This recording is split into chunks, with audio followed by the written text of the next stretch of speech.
Bueno, continúan los movimientos militares de Estados Unidos en mar caribeño, como hemos visto, han movilizado embarcaciones, aviones, miles de militares a esta zona. Y del otro lado, Nicolás Maduro y compañía también se están preparando. Esta vez Maduro ha anunciado que pone en marcha el Plan Independencia 200, en más de 200 frentes de batalla. Diosdado Cabello ha dicho por su parte, estamos listos para combatir, estamos listos además para una guerra prolongada, que evidentemente sin mayor conocimiento bélico sabremos que sería, de ser el caso, sumamente desproporcionada, ¿no? O sea, el poderío militar que tiene Estados Unidos es superior, evidentemente, al que hoy tiene Venezuela. Vamos a conversar sobre ese tema y tenemos varias, además, intervenciones y declaraciones que va a usted ir escuchando a lo largo del programa de Diosdado Cabello, de Vladimir Padrino. Han dicho cada cosa durante el día. Nancy Arellano, quien es especialista en políticas públicas, directiva también en Venezolanos por el Mundo, nos acompaña esta noche en los estudios. Gracias por estar aquí, bienvenida. Gracias a ti. A ver, Estados Unidos está trabajando para poder realizar operaciones militares, aseguran, en suelo venezolano. De hecho, el secretario de Guerra de Estados Unidos ha dicho esto no es una práctica, esto es un ejercicio que va en serio. ¿Ustedes cómo evalúan esta situación? No, bueno, evidentemente este es un tema de seguridad hemisférica. Lo que ha ocurrido con la declaración del Cártel de los Soles y básicamente la asunción del Estado híbrido ya formalmente por parte de los entes de seguridad de Estados Unidos deja muy en claro cuál es la evaluación que hay en materia de seguridad estratégica a lo que está ocurriendo en Venezuela. Y cuando hablamos del Estado híbrido estamos hablando de que básicamente el gobierno de facto de Venezuela se ha coludido con una serie de grupos paraestatales, ha entregado el monopolio de la fuerza coactiva y por tanto no es un interlocutor válido en términos de la comunidad internacional como la conocemos. Eso lleva por supuesto un nivel de escalabilidad del conflicto que hasta el momento ha mostrado unas líneas muy claras de buscar restablecer, ¿no?, el orden en aguas internacionales, específicamente cortando las rutas del narcotráfico y de las economías criminales, pero muy claramente señalando dónde está el origen de una parte de estas operaciones criminales que se están dando por mar. De acuerdo. Y allí es donde entra la afrenta que más ha sido respuesta por parte del gobierno de facto de Venezuela, que como tal señalaciones directas, ¿no?, a nivel militar operativo de Estados Unidos. Estados Unidos ha señalado la relación, en el caso específico de la embarcación que fue dinamitada, sí. Ha señalado que provenía de Venezuela. Sin embargo, todas estas especulaciones, elucubraciones sobre una invasión, intentando ponerlo además en los términos del siglo XX, de invasiones como pasó en su momento en Panamá, sí. Son más de la retórica del chavismo que de las palabras textuales que haya podido decir el Departamento de Estado, ¿no? Pero lo cierto también es que ayer conversábamos aquí en el programa con Luis Quiñones, un excomandante de la Armada de Estados Unidos, y nos decía, Estados Unidos invierte más o menos 50 millones de dólares cada día por toda esa movilización de embarcaciones, aviones, gente. Esto no es solo para asustar a Nicolás Maduro. No, claro. Está sobre la mesa la posibilidad de una negociación, que estará hasta el último minuto, pero pensaba yo que eso podía tardar un poco más. Él dice, en un corto plazo, esto tendría que tener resultados. Y el resultado es capturar o por lo menos sacar a Nicolás Maduro de Venezuela. Bueno, es que yo creo que más allá del tema de, llámese Nicolás, Padrino López o como se llame, lo que está claro es que hay un tema de la identificación de una amenaza a la seguridad continental y específicamente hacia Estados Unidos, y lo que están buscando es eliminar la amenaza. Claro. Lo que tiene que haber es conciencia de quiénes son los que están targeteados bajo esa amenaza, quiénes son los que operan, y eso lo saben muy bien los que operan en ese territorio y lo saben muy bien Estados Unidos. Entonces, estamos hablando que es un tema, insisto, de seguridad hemisférica que va a operar en esos términos. Claro. No tiene que ver con el cargo de la presidencia, la recuperación democrática. No estamos ni siquiera en ese nivel de discurso ya. De acuerdo. No estamos en ese nivel de negociación y diálogo para transición o para... Estamos a nivel de declarada la amenaza y la emergencia de atentar contra la seguridad hemisférica y de los Estados Y Unidos. justamente por eso él nos decía, preferimos la negociación y que Nicolás Maduro se vaya con el dinero que quiera a otro país, como puede ser Cuba o el que desee, para evitar un conflicto armado.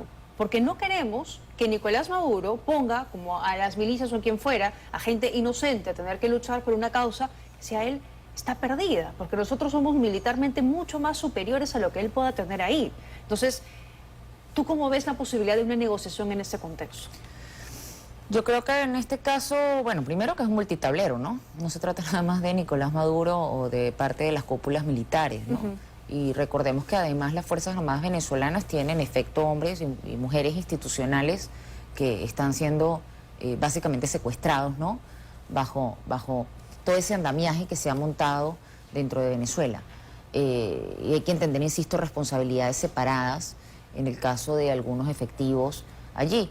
Pero además las rupturas internas allí. Y luego... Que hoy no son tan visibles, ¿no? El rol, sí, pero además está el rol, insisto, de grupos paraestatales, FARC, ELN, Hezbolá, sí.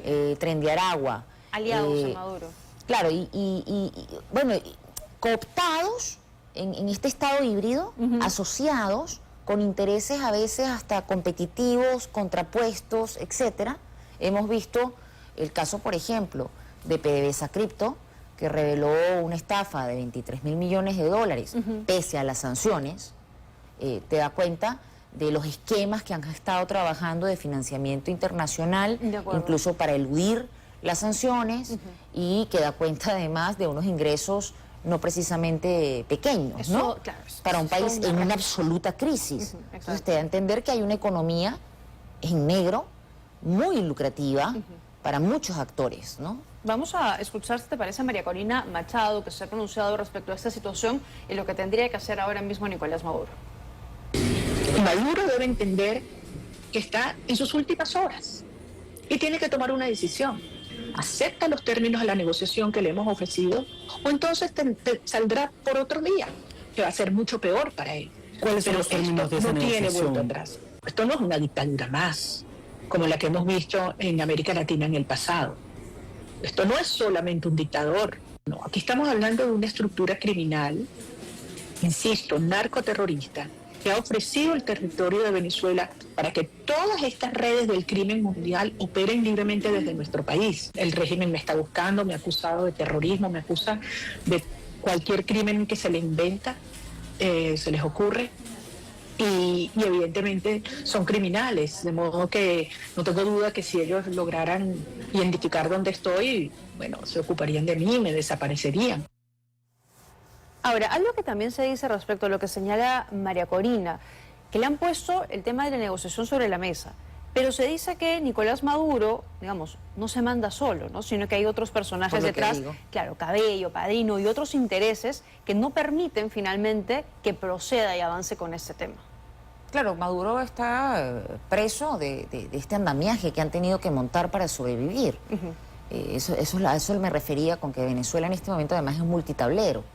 Entonces, tiene que haber aquí un tema de, bueno, incluso se ha hablado de los cambios hasta en los anillos de seguridad, donde ni siquiera están involucrados efectivos venezolanos, sino una combinación con mercenarios.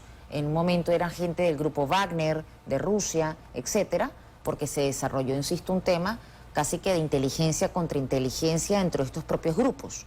Estamos hablando de una red criminal muy compleja, insisto que por eso altamente peligrosa, razón por la cual no solamente una transición va a imponer el de poner a las figuras, digamos, más visibles que están ocupando los espacios, insisto, de gestión del poder de facto, sino además en ese poder de facto que ocurre en la calle, en el control territorial que ha sido cedido a grupos paraestatales. Entonces es una operación que va a requerir de la cooperación militar y de seguridad, no solamente de Estados Unidos, sino de distintos países, una vez que se restaure el hilo constitucional en el país. Pero, a ver, ¿cómo se va a dar eso? ¿No? Vamos a escuchar también a Diosdado Cabello, porque él asegura que Venezuela está listo para entrar en un proceso de lucha armada. No es con la guerra convencional, es otro tipo de guerra. Y tenemos que pasar a esa fase y prepararnos para esa fase. Tenemos que pasar de esa revolución pacífica a una revolución armada, a una lucha armada por la patria, por nuestra independencia, por nuestra soberanía contra el opresor, que es inminente la agresión, porque nosotros no vamos a hacerle ninguna concesión al imperialismo. No hay negociaciones. Tenemos la convicción y, como dicen algunos amigos nuestros, la fe inquebrantable en la victoria. Me quedan dudas respecto a si lo que dice Cabello es lo que realmente piensa o es lo que tiene que decir y le toca, ¿no?, para la plaza pública y para, bueno, cada vez menos seguidores. Bueno, es retórica. El aparato comunicacional del chavismo ha sido siempre muy potente. Es bastante raro toda la puesta escénica en un escenario como este que estamos conversando. Él es el ministro de Interior. Fíjate que sale con la investidura del partido. Sí. Pero es ministro del Interior, pero sale con la investidura del partido.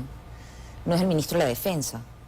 Se está hablando de una lucha armada, de defensa de soberanía, que es en realidad labor, en realidad de defensa. Entonces, estamos ante un tema muy farragoso.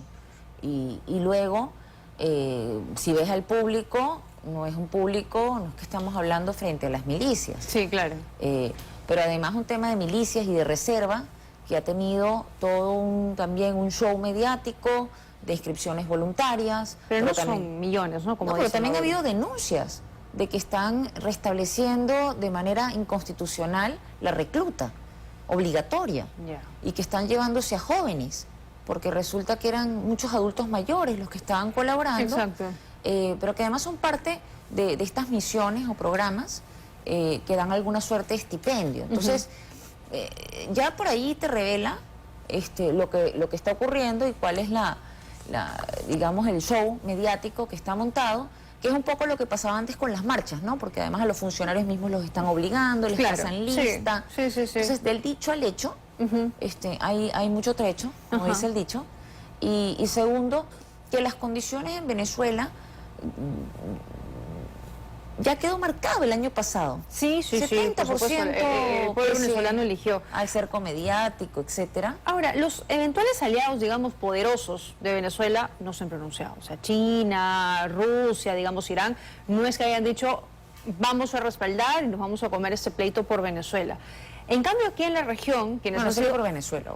¿Perdona? No sería por Venezuela. No, pero digamos, o sea, no lo han dicho de esa manera, ¿no? Porque ellos sí tienen poderío bélico si es que se desatase pues un enfrentamiento. Pero del otro lado, por ejemplo, está aquí en la región Gustavo Petro, que dice, nosotros no vamos a dejar que Estados Unidos ingrese a nuestro territorio para que invadan Venezuela, y Lula, que va un poco también en defensa, un poco más tibio, pero también en defensa de Maduro. ¿Tú cómo ves el respaldo de la región? Mira, yo creo que probablemente el discurso de Petro y de Lula tiene más que ver con el histórico de la región, ¿no? De no injerencia. Nadie está diciendo que sea una situación ni deseable, ni en el marco de la política internacional preferible, pero insisto que no estamos hablando de un Estado stricto sensu, como puede pasar con todo el resto de los países de la región, que puede haber algún tipo de conflicto interno, etcétera. De hecho, algo así decía el propio Petro en un discurso también bastante confuso. Pero vuelvo y repito, estamos hablando de, uno, el reconocimiento de lo que ha pasado en la transición constitucional, que Petro también hizo el comentario de que no había reconocido al gobierno. Entonces estamos hablando de que la usurpación sí está permitida. Estamos hablando de ceder ante la ley del más fuerte. Estamos hablando de que si grupos paraestatales mañana llegan a cualquiera de las casas presidenciales en la región, eso sí es respetable, sí tenemos que quedarnos callados. Si además el crimen organizado se apodera de territorio, si tenemos más de 8 millones de desplazados, si tenemos un país que está exportando droga, que está exportando producto de minería ilegal, que está afectando la Amazonía, o sea, que está en segunda fase de investigación ante la Corte Penal Internacional. Vamos con una declaración más. Tenemos también a Padrino respecto a, le envío un mensaje a los estadounidenses. Yo les recomiendo a los señores imperialistas que piensen bien lo que van a hacer, las decisiones que vayan a tomar. La Fuerza Armada Nacional Bolivariana, que tiene las armas de la República, ama la paz, no ama la guerra. No la ama, no la quiere, pero tampoco se equivoquen. Tampoco se equivoquen. Para eso nos estamos preparando. Bueno, los que deberían estar pensando bien qué hacer son ellos, ¿no? ¿Cómo ves eso? ¿Esa puede ser una salida, digamos? Ya como... ¿Qué cosa? Esa situación, Estados Unidos, la intervención, porque hemos hablado en varias oportunidades respecto a elecciones y nada ha logrado de momento sacar a esta dictadura. Son dos tableros. Una cosa es la lucha contra el crimen organizado transnacional y lo que viene haciendo Estados Unidos en ese sentido, respecto de la seguridad hemisférica. Luego tenemos instrumentos que han fallado, como bien señalas, técnicamente frente a esta situación de emergencia humanitaria y de desplazamiento forzado de una población, violación sistemática de derechos humanos, debería operar la responsabilidad de proteger, por ejemplo. Pero jamás va a ocurrir eso en un escenario donde el Consejo de Seguridad tiene dos países con poder de veto, como es el caso de China y Rusia, que no van a ceder ante este mecanismo que sería el hábil en materia de política internacional. Y luego la siguiente opción que tienes es dejar que continúe la amenaza. Ahora, ¿es viable dejar que continúe la amenaza? Este es un escenario donde no hay preferibilidad, lamentablemente, sino que estamos hablando de cómo se contiene un tema que ya es transnacional, que no es doméstico. Exacto, exacto. Por eso la intervención. A esa amenaza, el sistema tiene también una serie de prerrogativas que tenemos que entender muy bien y una serie de condiciones que tendremos que entender muy bien. No soy quien para saber exactamente cuáles son los siguientes planes de Estados Unidos, pero no descarto que en el avance para buscar restablecer el orden y la seguridad de su propio territorio frente a una amenaza transnacional, recurran a ataques quirúrgicos para deponer a elementos claves que son presentados ya como amenaza. Los están afectando, claro, como narcoterroristas. De seguridad. Nancy, un gusto haberte tenido en el programa. Gracias a ustedes. Y ojalá podamos tener mejores noticias. Esperamos que las consecuencias allí positivo. sean absolutamente positivas para restablecer el orden en la región. Muchas gracias. Hacemos una pausa. Al regresar, se está